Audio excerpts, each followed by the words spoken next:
These are some excerpts from Exodus chapter 3. Now Moses was tending the flock of Jethro, his father-in-law, the priest of Midian, and he led the flock to the far side of the wilderness and came to Horeb, the mountain of God. There the angel of the Lord appeared to him in flames of fire from within a bush.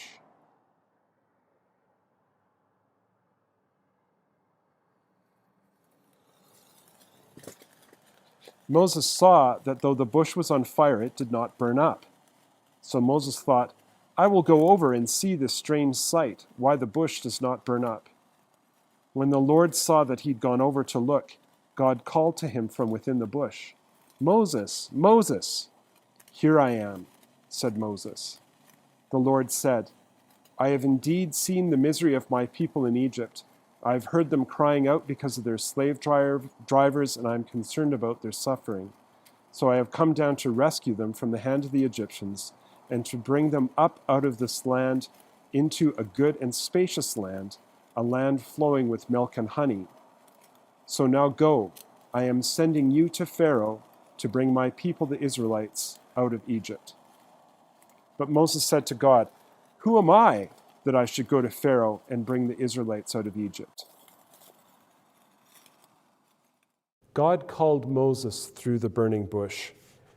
When Moses was in Egypt, he had a pretty high opinion of his own abilities. He tried in his own strength to start a revolution and deliver the Israelites from the hand of the Egyptians to release them from oppression. That hadn't worked. And so God sent Moses out into the wilderness in Midian for 40 years. The irony of the situation is that when God approached Moses with the same idea later on, at this point, God had to twist Moses' arm to get Moses to take on the job.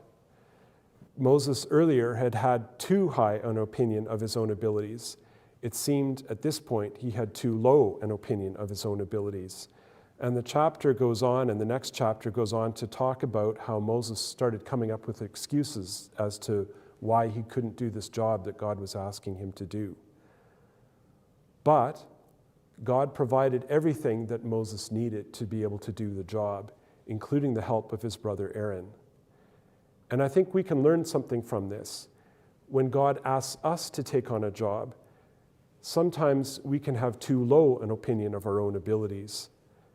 But if we step in to do the work that God calls us to do, God will provide everything that we need to get the job done.